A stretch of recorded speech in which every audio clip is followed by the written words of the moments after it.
Baik, Bismillahirrahmanirrahim. Kali ini kita baca beberapa hadis. Walaupun hadis ni dah biasa dah.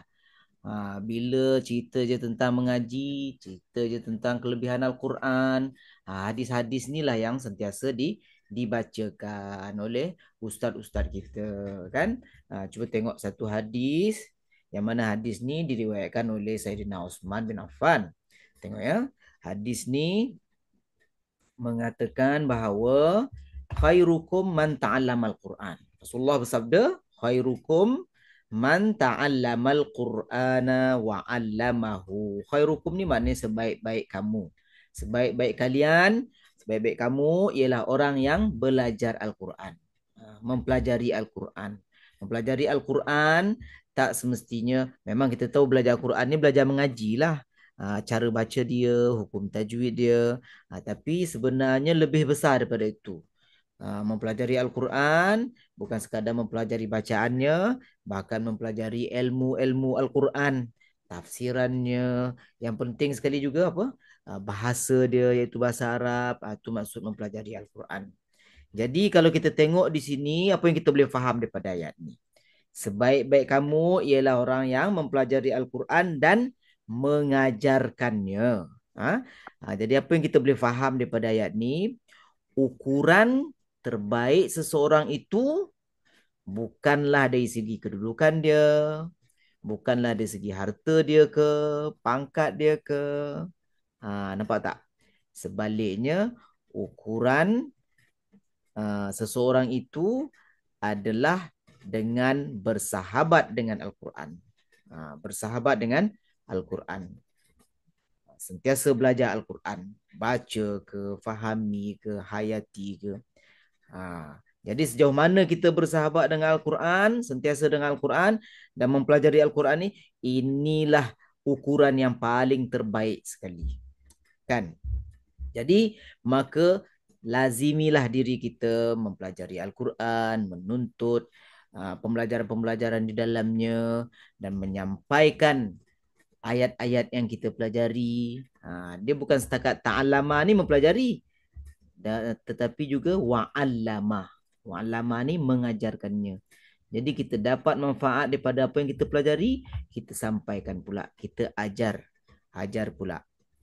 Inilah cara untuk menjadi orang yang terbaik, insan yang terbaik. Khairukum, sebaik-baik kamu. Okey, kita pelajari Al-Quran dan kita sampaikan pembelajaran itu pada yang lain. Jadi hari ini tak payah tunggu hari ini, saat ini, di kesempatan ini, bacalah sekurang-kurangnya satu halaman Al-Quran dan sampaikan kepada orang yang lain kandungannya, fahamannya, ajarkan cara bacanya supaya kita tergolong dalam kategori sebaik-baik manusia. Ni hadis yang pertama kita kongsikan. Selalu dah kita baca ni. Hadis dia pendek je. Kalau dapat kita hafal pun bagus kan. Sebaik-baik kamu ialah mempelajari Al-Quran dan mengajarkannya. Bukanlah sebaik kamu tu yang paling berilmu di kalangan kamu, tidak. Yang paling tinggi pangkatnya di kalangan kamu, tidak. Yang paling berharta di kalangan kamu, tidak. Tetapi yang selalu dengan Al-Quran. Dengan mempelajari dan juga mengajarkannya. Okey. Itu satu hadis kita kongsi hari ini. Hadis yang lain kalau kita tengok kat sini, ni pun cantik juga hadis ni. Ni semua hadis-hadis yang menggalakkan kita sentiasa bersama Al-Quran, sentiasa membaca Al-Quran, menghayati kandungannya. Tengok ya, man qara'a harfan min kitabillah. Ni pun selalu dah kita bacakan hadis ni. Sesiapa yang membaca satu huruf, harfan ni satu huruf, min kitabillah, dari kitab Allah, maknanya daripada Al-Quran, falahu bihi hasanatun. Okey. Baginya satu pahala. Satu huruf satu pahala. Wal hasanatu bi asyri amsalihha.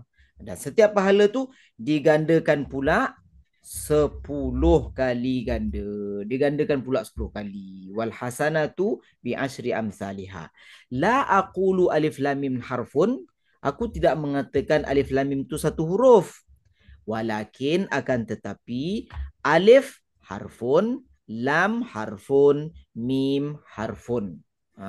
Alif satu huruf, lam satu huruf, dan juga mim pun satu huruf. Jadi alif lam mim tu dah tiga pahala, tiga kebaikan. Yang mana satu kebaikan, satu pahala tu digandakan pula dengan 10. Alif lam mim je kita dah kumpul 30 dah saham kita kat dalam.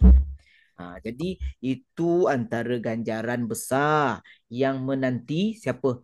Kita yang membaca Quran ni. Jadi perbanyakkanlah membaca Al-Quran. Setiap huruf Al-Quran bernilai di sisi Allah. Walau kita baca perlahan, walau kita baca tersangkut-sangkut, tetap dicatat pahala dia. Satu huruf, satu kebaikan, satu kebajikan, satu pahala, bahkan digandakan pula 10.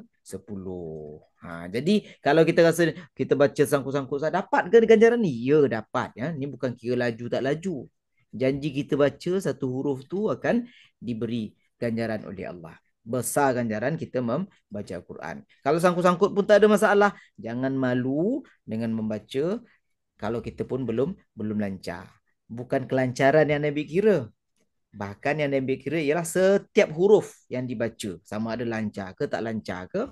Setiap huruf kita kita baca akan diberi ganjaran oleh Allah Subhanahu wa taala. Okey, nampak tak? Ini sedikit sebanyak, bukan sedikit sebanyak sepatutnya ya. Sangat-sangat mendorong kita untuk terus membaca Al-Quran. Mengumpul sebanyak mana pahala yang diberikan oleh Allah Subhanahu wa taala. Okey. Satu lagi kita tengok, kita kongsikan satu lagi hadis yang ketiga hari ini. Tengok tu. Iqra'ul Quran.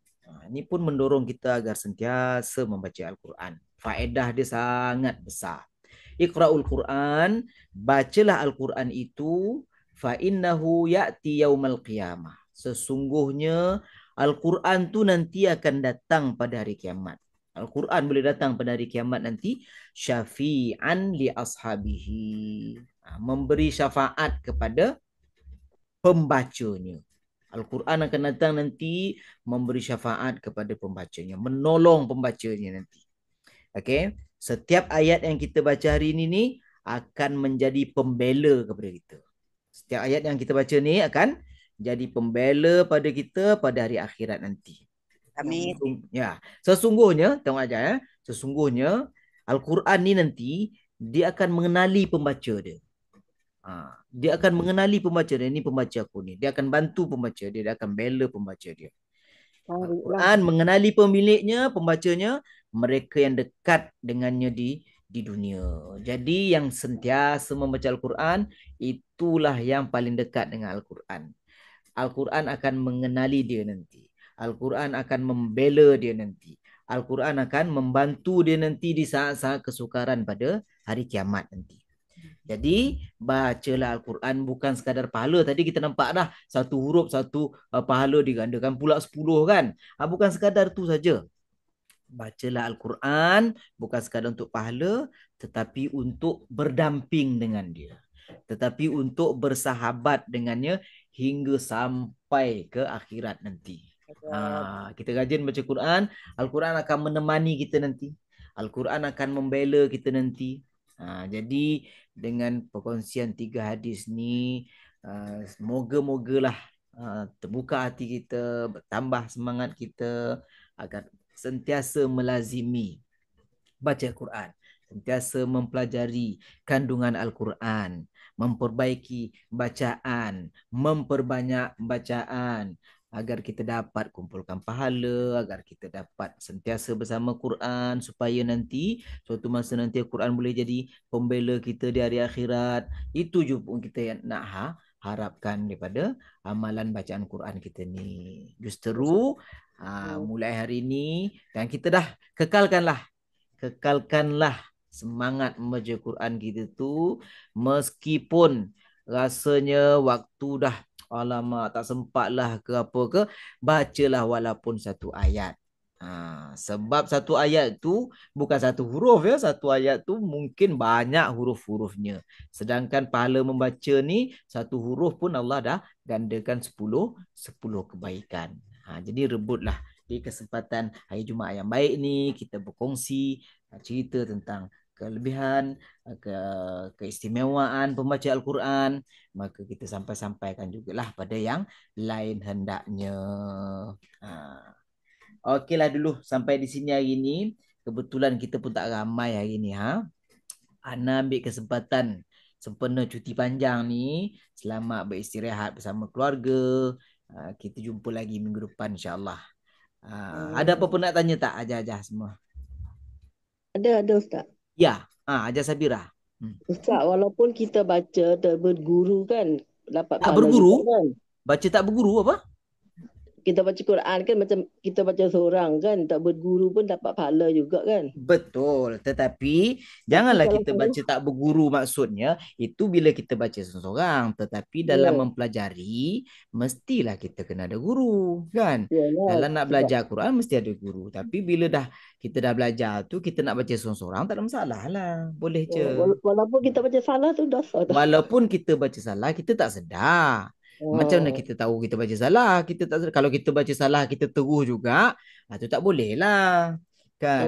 yalah Kita kalau baca kadang-kadang kita salah tu. tersangkut, kita nampak, oh salah baris ni. Kita ulang balik. Kita ulang Balik. balik. Ha. Yalah kalau Orang baca yang seorang ni orang besok yang tu kan mahir, terus je. orang yang mahir baca Quran, Allah samakan level dia dengan para malaikat. Orang yang merangkak-rangkak baca Quran, Allah bagi pula dua ganjaran. Satu ganjaran untuk dia belajar baca Quran tu, satu lagi ganjaran dia baca tu sendiri. Ganjaran dia nak belajar, ganjaran dia baca walaupun merangkak. Lepas tu pula tambah dengan hadis tadi, satu huruf dapat pula 10 kali ganda pahala. Digandakan oleh Allah Subhanahu Wa Taala. Jadi tak ada ruginya kita baca walaupun merangkak-rangkak ke, mahir ke, semua akan diambil kira. Malaikat sentiasa bersiap sedia je nak catat. Berebut-rebut nak catat pahala orang membaca Al-Quran ni. Wallahu a'lam. Terima Kita kasih. jumpa minggu depan insya-Allah. Okey, kita akhiri dulu dengan tasbih kafarah dan suratul As. Subhanakallahumma wa bihamdik nashhadu an la ilaha illa ant nastaghfiruka wa natubu ilaik. Bismillahirrahmanirrahim.